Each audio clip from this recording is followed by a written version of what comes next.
Hey Mike, how you doing? I'm good. I'm good. Thanks for having me. How you doing? I'm well. I'm well. Where are you in the part of the world now? Um, at home base in Toronto. Yeah, done. Now. Okay, done. Okay. I mean, we'll get into it later in the show. About I always tell you that you have an awesome job. But before we get started, good evening, good morning, good afternoon, wherever you are in the world. Welcome to Fireside Chats with Coach P. I'm obviously Coach P. This mini series that we've done, folks, is for you. It's for student athletes. It's for athletes. It's for students. It's for parents to hear the stories of our guests that we've had over the last several weeks. At the beginning, we had episode one. We had Danny Langford out of the Golden State Warriors. We had Coach Brandon Brock with the University of Alberta. We had Kwasi Adupoku, alumni from McMaster. And today we have this fine gentleman in front of us, Mike Simonetta. Mike, I know a bit about your story, but let's dive deep into this and just for our audience, tell us about yourself, where you're from, where you went to high school, and obviously I know you play for the purple team, but maybe touch on what the purple team actually is. Yeah, no, I appreciate it. Yeah, so born and raised in Toronto, kind of grew up right in the city. Fell in love with basketball at a young age. Played from like maybe the fourth grade onwards. Always loved playing, but also from a young age, like even when I was 12, 13 years old, was always fascinated with kind of the managerial side of the game and even the business aspect and kind of just how the whole structure worked outside just on the court. So grew up playing in Toronto, played like rep AAU basketball.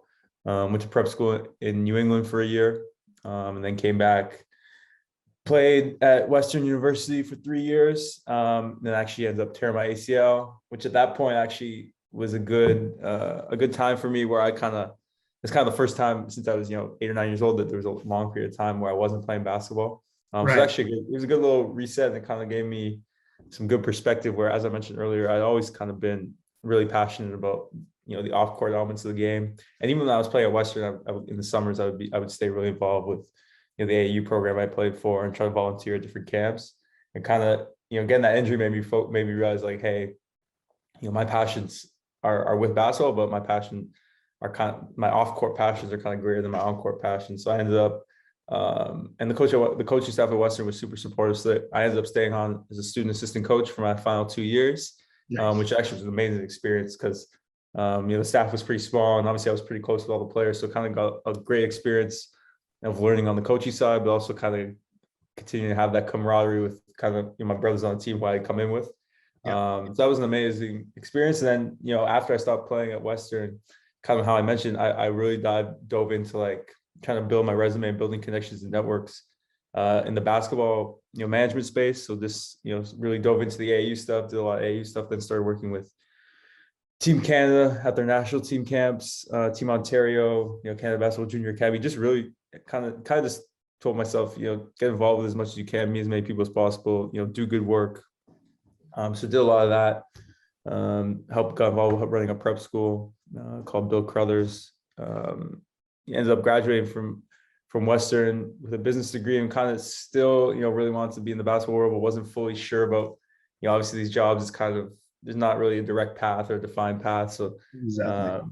decided to go to law school, ended up going to law school at University of Windsor, where I met Coach Paul, obviously worked with the team there again as a coach, and then continued really just, taking care of I always made sure to take care of the educational piece, but also simultaneously building kind of my basketball network. So, kind of continue doing that, obviously being close to the US, made a lot of trips to the US to go visit different colleges and stuff. Continue to do all the work in Toronto with the AAU and prep school stuff with Team Canada. And then once COVID hit, again, it was a good time to kind of reflect, where I was like, okay, I have all this years of basketball experience. I built a pretty good network. I have some relationships, and then I'm going to be wrapping up my education soon. How am I going to kind of put this all together? And kind of the path that I felt I would be most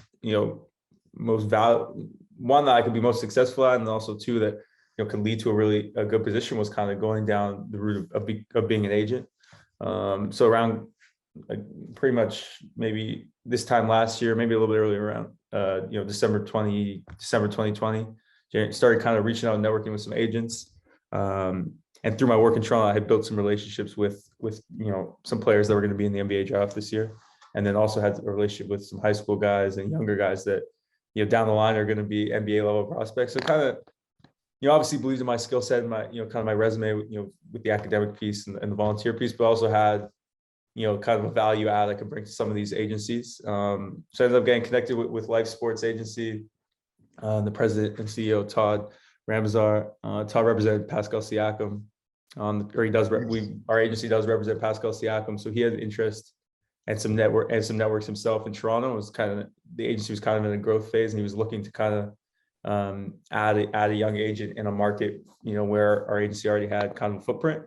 So it ended up working out really well. Kind of got connected, kind of found our values and personalities kind of aligned in terms of our philosophies and obviously our ambitions and skill set. So yeah, I joined the agency around this time last year, like end of February, early March of 2021. Sorry, all the dates now with COVID are all. It's COVID, right? No, around February, March 2021, joined the agency officially. And I worked directly, and obviously kind of he went to law school as well. Some of the other agents and people at the agency went to law school. So he was super supportive of me of finishing law school. Obviously, this is my last year of law school now, but pretty much really worked directly with him to represent clients at the NBA level. So in my first year, we represented Josh Primo, Eugene Omarui, and Marcus Carr. Marcus Carr obviously tested the NBA waters and decided to go back to school. Mm-hmm. And then also David Duke Jr. from the Brooklyn Nets. So work with those guys. Obviously, it's been about a year now. It's been an amazing experience. And yeah, just obviously looking to wrap up law school and then continue to grow and hopefully do things at a high level. So that's kind of, I was rambling, but that's kind of the summary. No, it's good. There's so much to unpack from there, and we'll unpack it. Myself being my alma mater is also Western, aka the Purple School.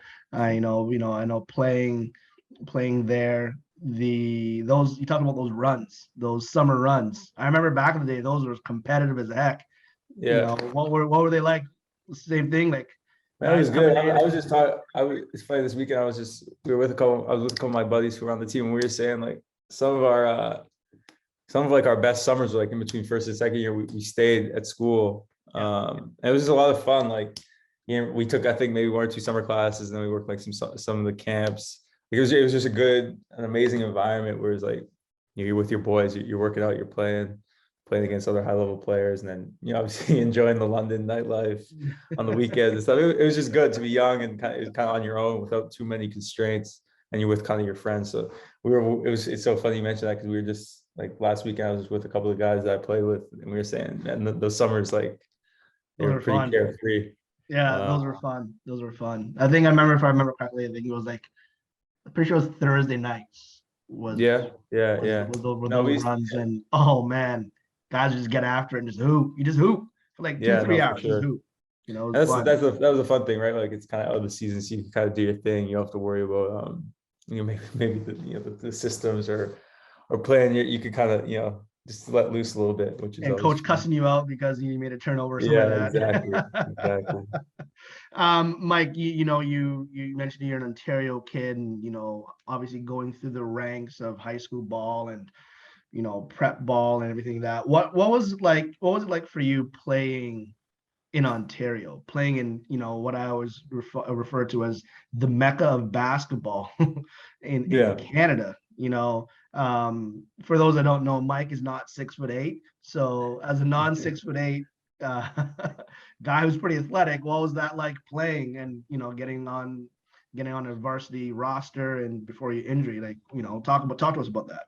Yeah, it's just I wouldn't say I was a high priority recruit, but I love playing. Like, I grew up, like, I played at the start, like when I was in elementary school, middle school, I kind of played for my local rep team, and obviously the landscape even from when I was in high school has changed dramatically. There's very few AAU teams or prep schools when I was in high school, which was not too long ago. It was like 2012, 2013, 2014, right? So under 10 years ago. And it's crazy now, even to look back at how much the landscape's changed with this, even in Ontario, there's so many prep schools and so many AAU teams. But I got lucky, like the high school I went to, we had, 3 or 4 other guys who ended up playing youth sports basketball. And we kind of, my coach played youth sports basketball in high school. So he was an amazing, like, mentor, and kind of gave a lot of us a blueprint and challenged us. Like, we'd have, go to good tournaments, play in good events, train in the off season. Like, it was just a really good environment. And we ended up having a couple guys who went on to play in youth sports in McGill, UFT. I played Western, obviously.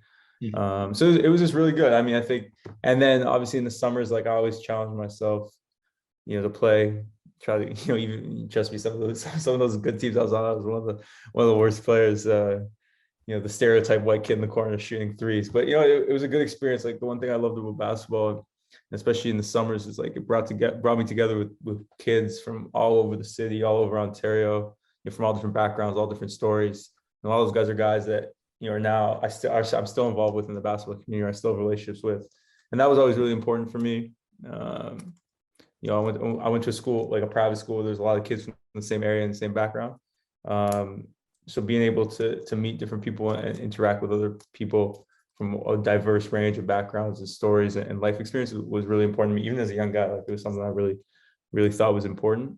So that I think, as a person and a player, like, basketball really helped me and gain those experiences. So that's kind of in a nutshell. But it was good. It was competitive. Like, when I was in grade 5 or 6, play against Andrew Wiggins in like rep tournaments, and even as we got older, obviously Wiggins was in the States and wasn't really playing anymore. But there's a lot of high level players I've gotten a chance to play against. Yeah. And even going to prep school in the States for a year, I played against a lot of high level players as well.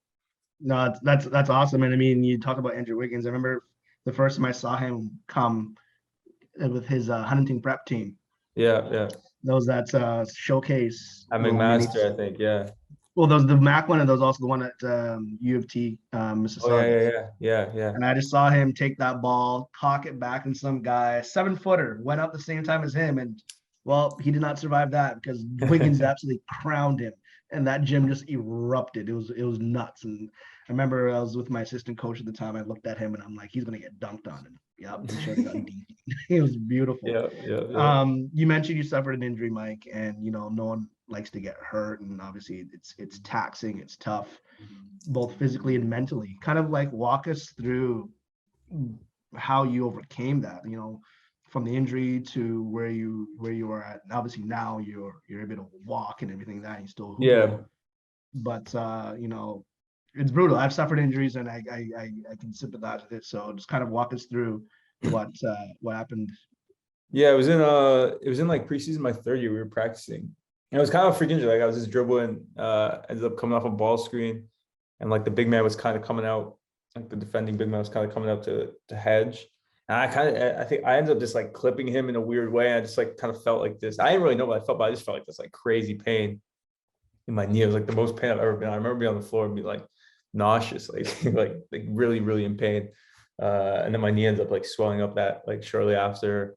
Obviously had to go for like an MRI and stuff. And I ended up, I had torn my ACL and partially torn my MCL. It was hard. Like, it was a lot of pain, a lot of swelling. But as I kind of alluded to before, it kind of gave me like at that point, I've been playing on Western, kind of been struggling as a player, and gotten to the point where like it was almost like going to practice. It was very kind of mentally taxing itself, just being on the team and having like this struggling position on the team where you're kind of dreading going to practice every day and stuff. So it was kind of, in a way, like a blessing in disguise, where it gave me a chance to kind of just reset, like take some time to my like off and have like. And obviously, your knees messed up. You kind of have to be, in the bed or on the couch. Like, you're like, busy. So it kind of just gave me some time to reflect. And it started creeping in my mind that before the injury, that's like, hey, like the only reason I'm staying on this team is because I want to be involved in basketball and I love my teammates, not because I love playing. If that makes sense. Yep. So like at that point, I kind of was like, what, this is a good way where I can start. Like I had never wavered about my passion for being in basketball, but it was at the point where I have the passion to really play anymore. Like, it wasn't fun.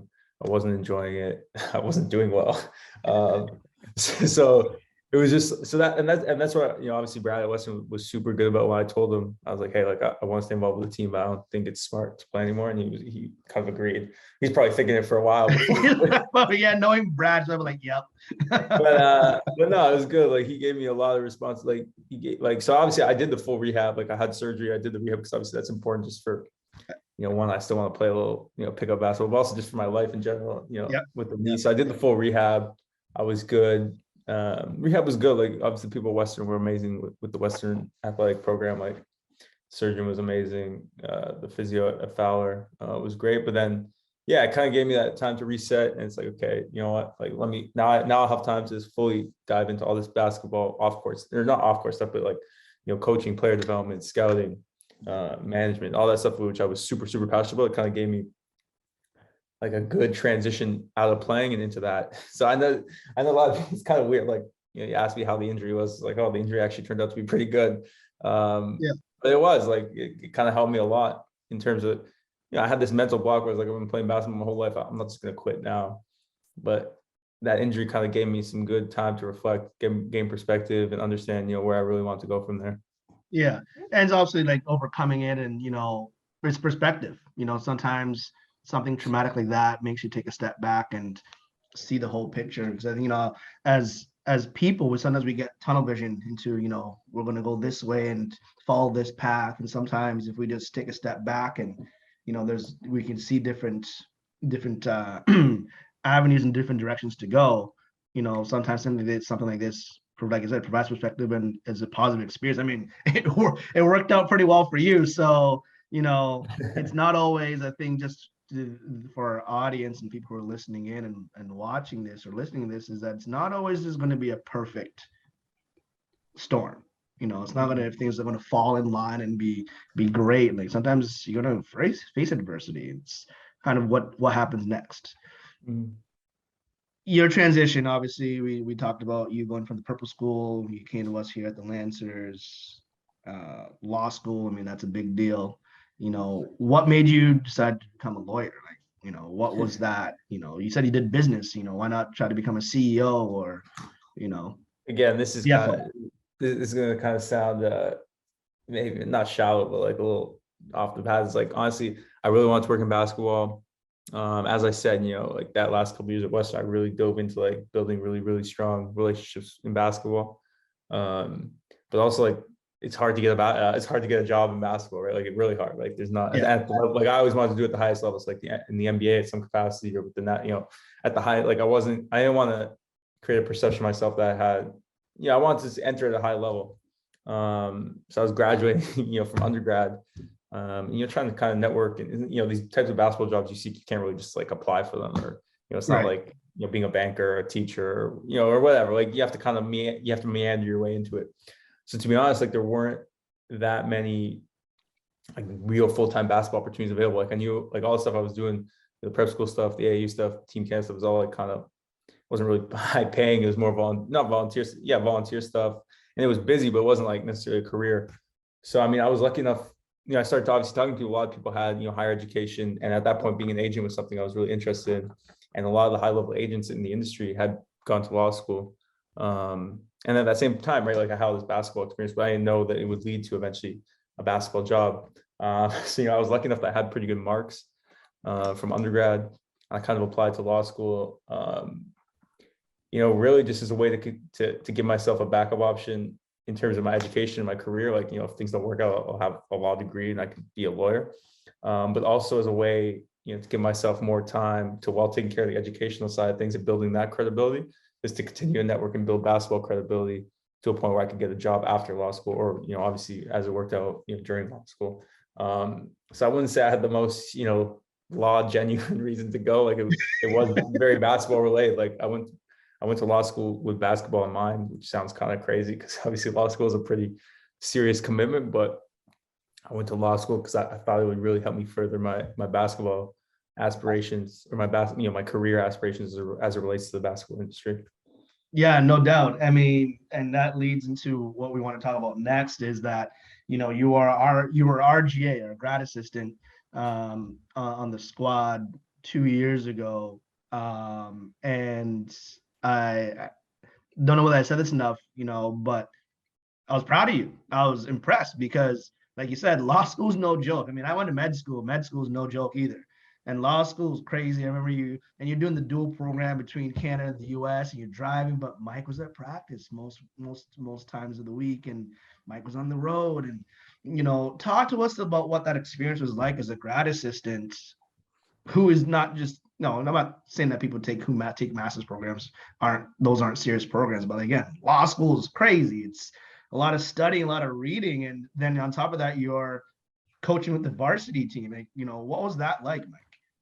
Yeah, I mean, I think it was just something I'm really passionate about. Like I always loved being a part of a team. It's actually one of the only things I really miss about my new job is like you're not, like, obviously you're part of your internal team and your clients are all on teams, but you're not really a part of like chasing a championship or being a part of like a traditional team. So it's actually, and really from it's just something I always loved, and I felt in a weird way like having that kind of attachment, or even just being a part of something like that, like helped me stay kind of focused in school. And I've always been like that. Like I always kind of did better when I had one that kind of gives you some timelines and some if you have to go practice every day, or you have you're going away for the weekend on a road trip, you have to get some stuff done, and there's a little more urgency as opposed to just kind of a blank slate of time to get all your stuff done.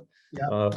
But the honest thing is, it's just important for me, like for my mental enjoyment, for my mental health, like being around like-minded basketball people and helping others is like, that was just really, really important for me. And it wasn't something I was going to sacrifice just because I was in law school. Like, and obviously I was lucky enough I could handle both.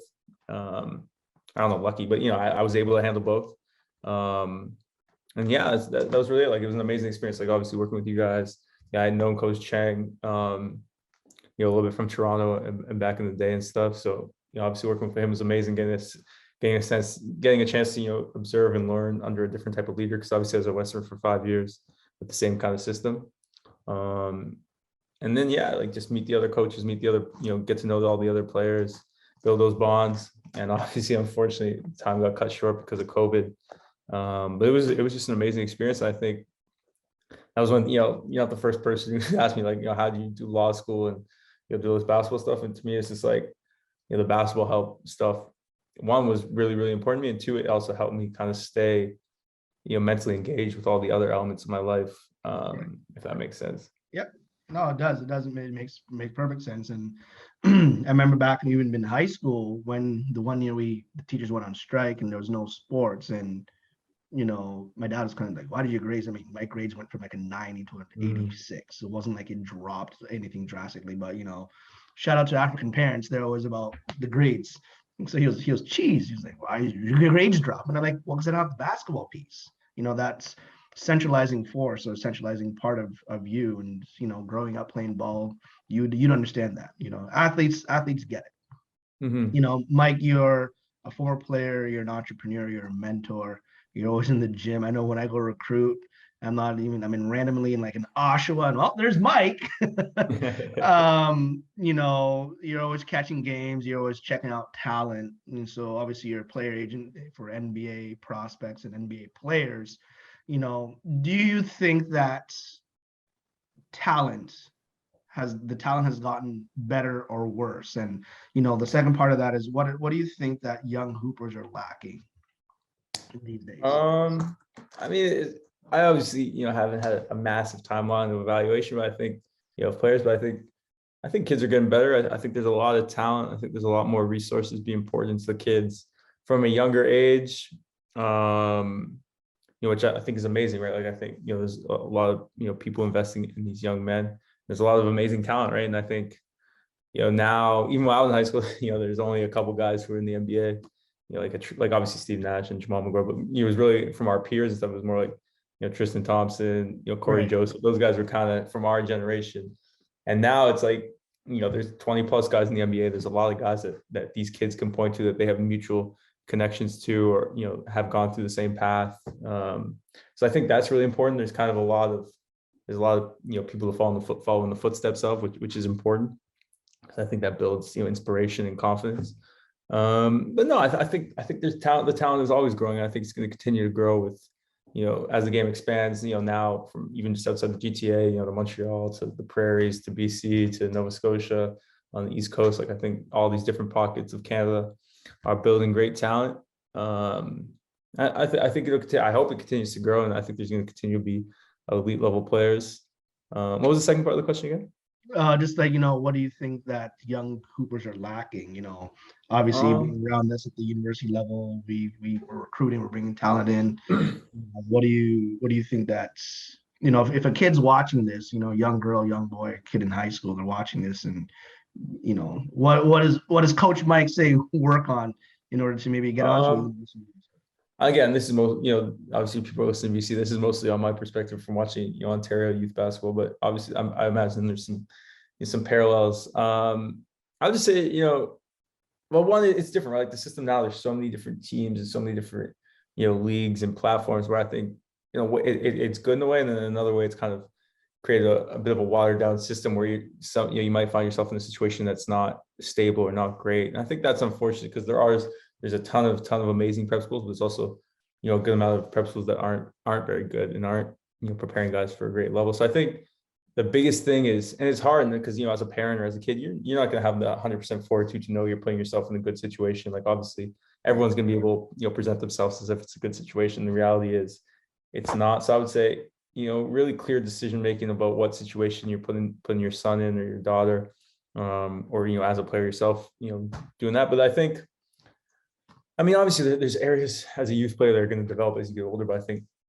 a lot of kids now, I think one of the most important things that doesn't get enough attention is like just decision-making, IQ, learning how to make the right play, be a player that makes the right decisions, takes the right shots, makes the right passes. I think is really, really important. I think sometimes it gets lost at the youth level. And again, that's something that develops a lot with age and as you get, high to a higher level and more reps and, more coaching and stuff. But I think that's something that young kids can really, really focus on, just learning how to make, not necessarily, score in the right way, like score, you hit a shot, like, was that a good shot? Not did it go in, or did you come off a ball screen? Did you make the right read? Are you processing the game? Can you make decisions when you get in the paint? Stuff like that, I think is really, really important. I think it's sometimes missing a little bit at the youth level. Yeah, no doubt, and it's important. Again, you go on recruiting trips, and I go to recruit all the time, and you're just watching kids, and like you said, are they making the next pass? Are they giving up the good shot for the great shot? Are they moving that ball? Are they playing defense? All those things, that are super important. Obviously, we know that you're a player agent, which again, I'm going to say it on record. It's freaking awesome. that's a sick job. What's that like? What's your day usually like? I know that you travel, but kind of for maybe a kid that's watching this and you're like, hey, I want to become like Mike. What do they have to look forward to? Yeah, no, for sure. I'd say it's interesting. Like, it's not necessarily, like a typical job where you kind of have a set amount of tasks every day, or the tasks are, repetitive or mundane. It's really kind of, a lot of it is every day is kind of, just assessing, how the clients are doing, what the clients need, and kind of going from there. I think it's kind of twofold. The number one thing is obviously the current clients and making sure they're, they have everything they need and there's nothing that, is pressing that needs to get done. So it's really, seeing what they need, seeing how they're doing, seeing how, the people who are supporting them are doing, seeing if they have anything that needs to be done, and then also being proactive from the agent perspective of, thinking ahead of what might be coming up for them and how we can get on top of that, how we can take care of that. But the tasks range from a variety of things, like, from talking to the NBA team to setting up travel for them, or helping them with, purchases, or a variety of different things, off-season plans, travel plans, marketing stuff. It can really range from anything. And that's kind of stuff that comes up, in different times at different points, whether, media interviews, scheduling, all stuff like that. And of course, there's different points. Like right now, the guys are in their seasons. So obviously, we don't see them much. Try, between the different people in the agency, try to get down to, meet with them or visit them, maybe once a month, if not more. And obviously, when they come into the markets that we're at, like we have agents in LA, Florida, Toronto, go see them. But obviously, during the season, it's really just supporting them and making sure they have everything, all the resources and whatever they may need, just to have the best possible NBA season.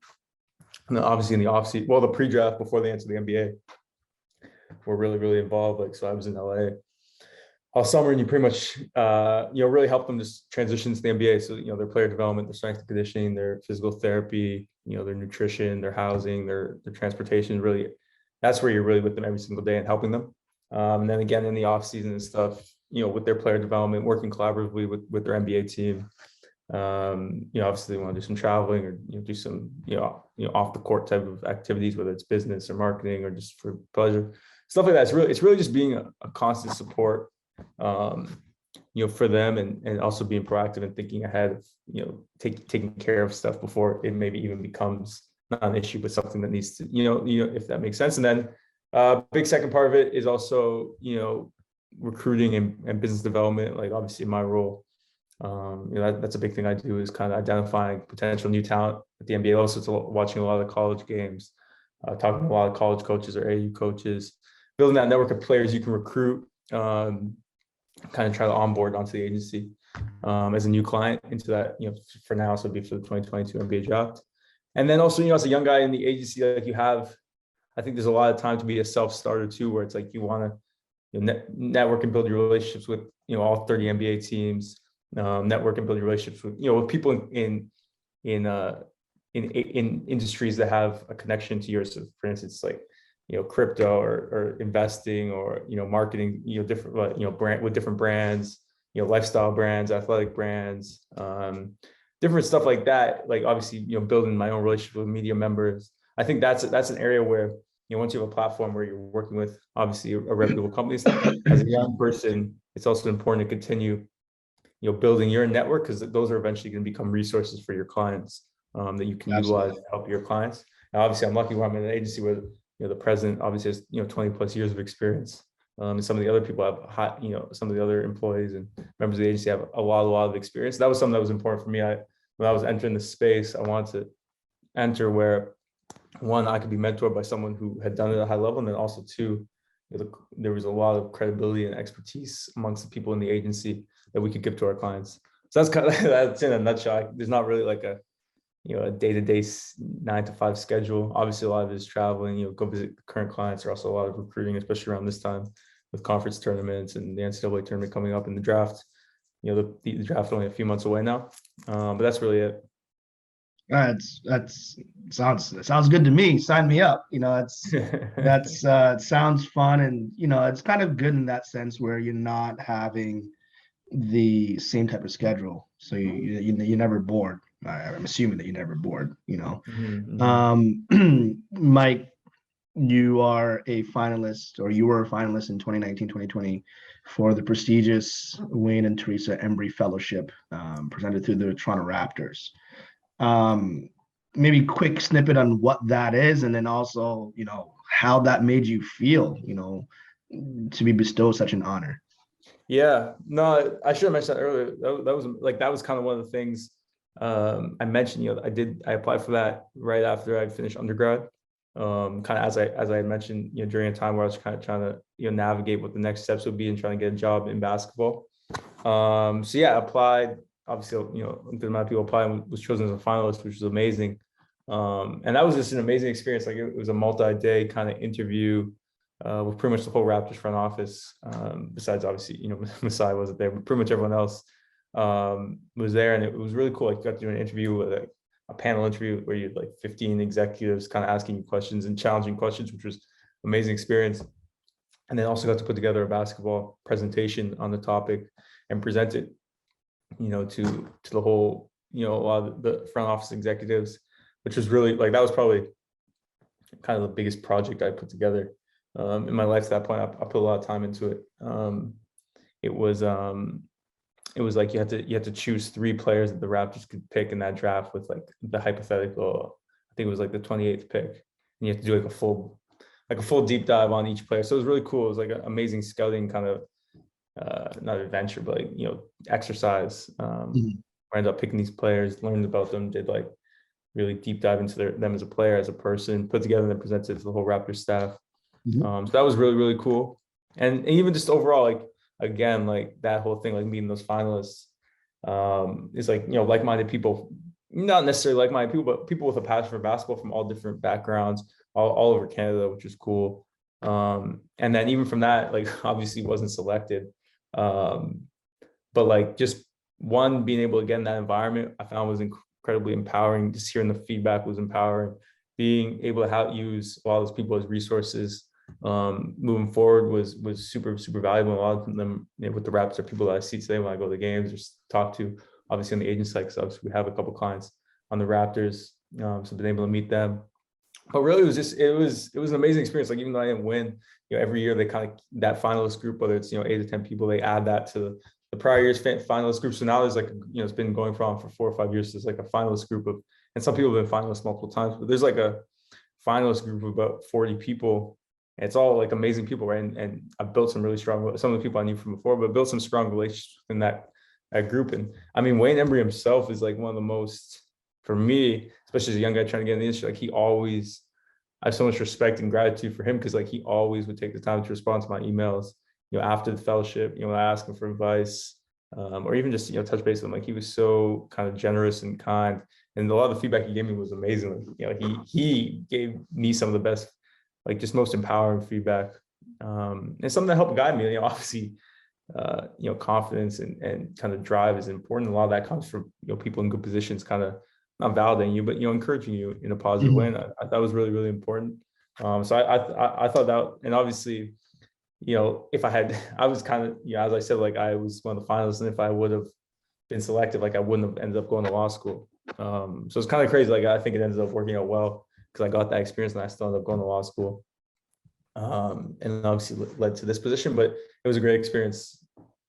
No, that's amazing. And I mean, for those that don't know really much about this fellowship through the Raptors, the Wayne and Teresa Embry Fellowship, we, just Google it. It's something that's, I definitely encourage everyone to apply to, or even just know about it. If you know somebody else that's in the basketball world, maybe send it to them, because it's it's life changing. And like Mike said there, it's all about building connections and networks with people.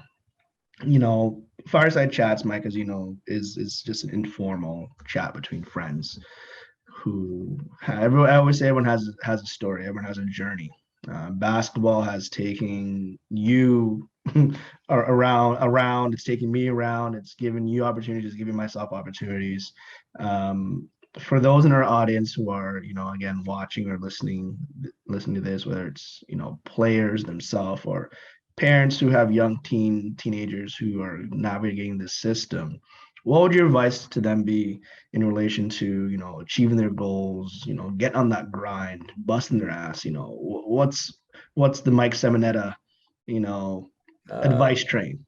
I don't know if I have any perfect advice, but I would just, and look, like, Paul, like, or everyone who, like, it's not, being in basketball is if you're really passionate about being in basketball, like, and people, trust me, since I got this new job, like, people call me all the time, they asking for advice, and it's difficult. I think everyone in basketball, everyone's story is gonna be different. It's not gonna be like, even my counterparts in law school, like, they went through the law, interview process. A lot of them got similar types of jobs at great law firms. It's kind of, and now they're on this track to, become an associate, become a partner, have great success. Or, a lot of my counterparts, work in the bank or for insurance, or, went to teachers college and are now teachers.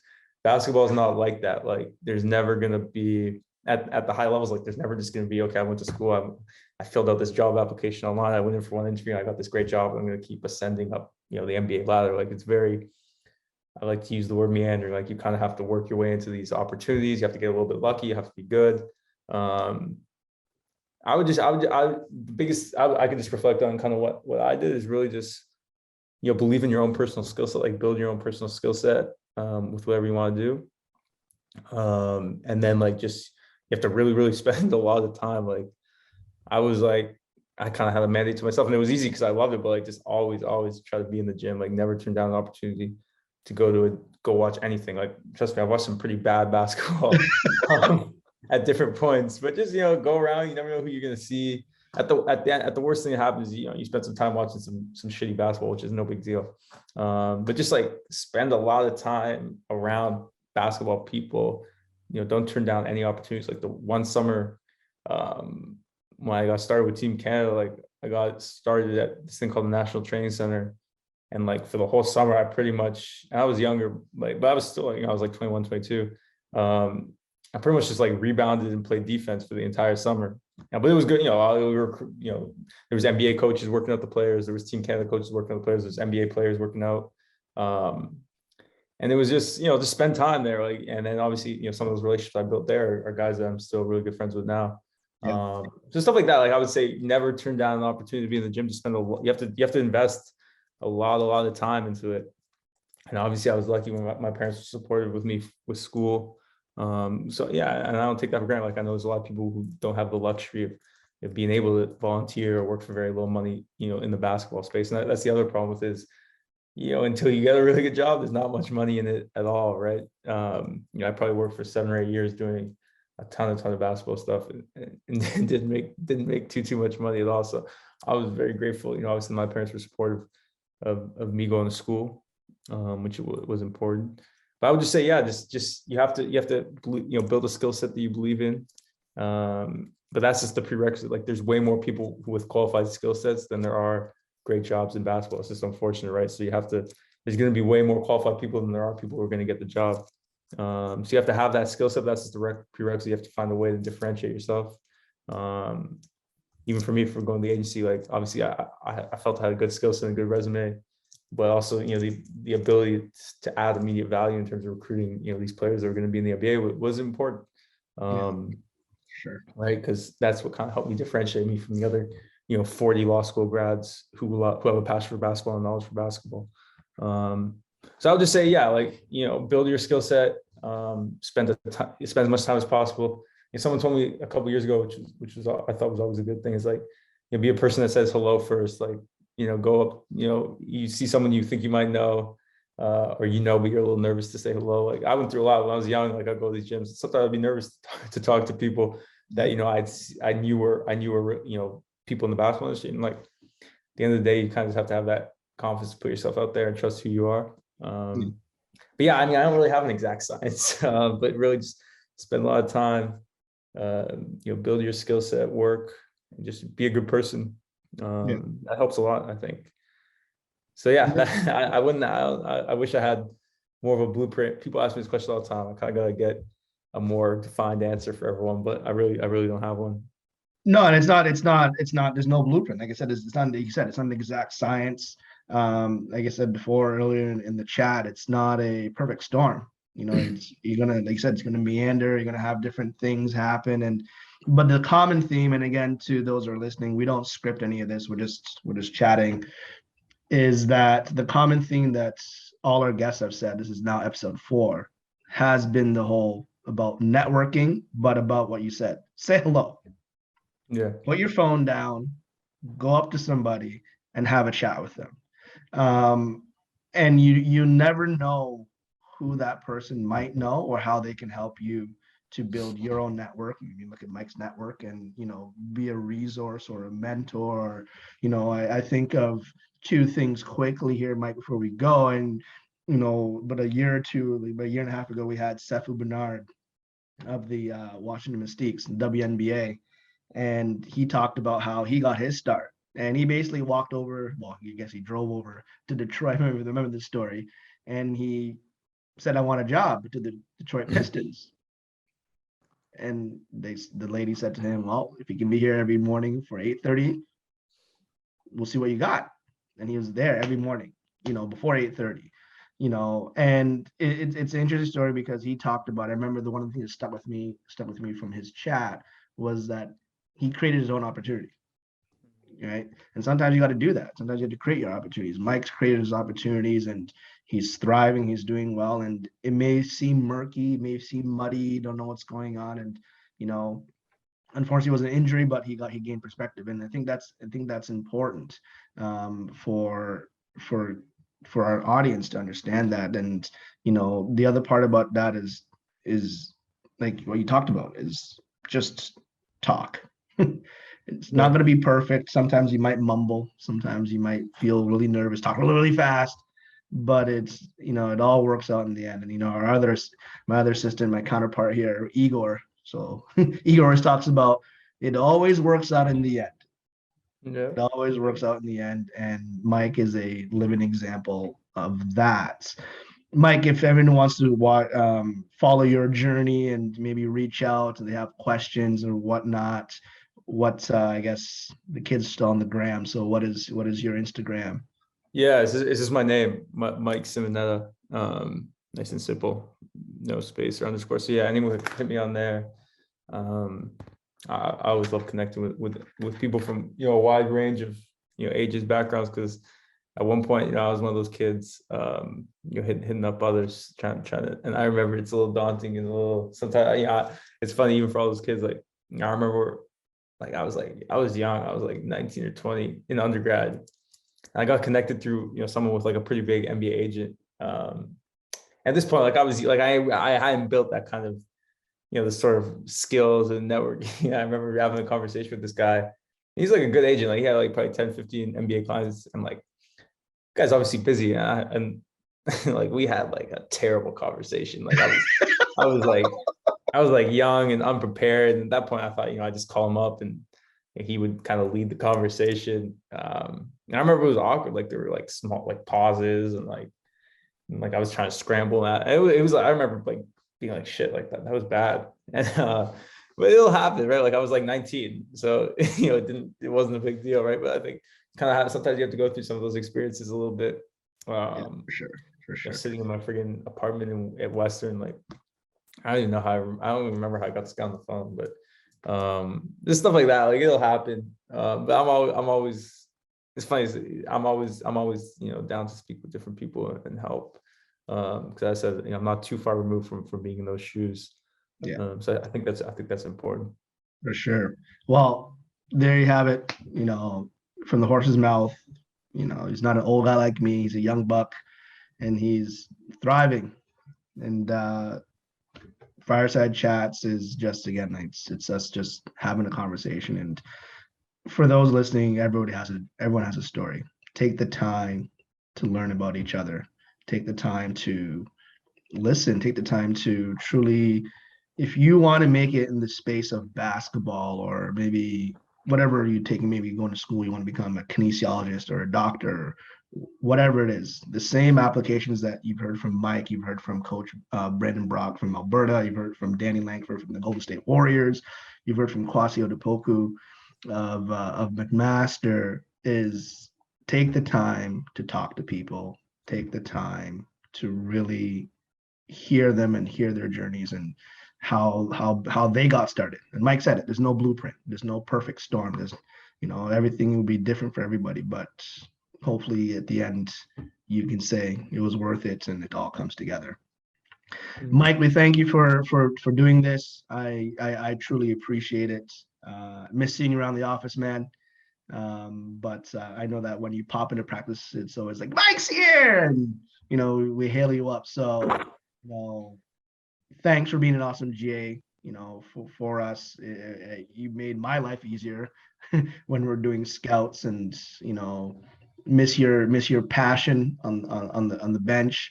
And we won't talk about the story, but I remember Laurentian. Oh yeah. That's funny. I remember Laurentian, and yeah, at least we won that. I remember we won that game. I know we won that win. Funniest comment, and for those who ever want to hear that story, we can hit us up and we'll tell you that story offline. But yeah, exactly. Funniest. No, but I appreciate it, man. I love all the stuff you're doing out there. So thank you, Mike. Appreciate it. Have a great day. And like I said, when you become big time like Rich Paul, don't forget about Coach P. Thanks. Appreciate it.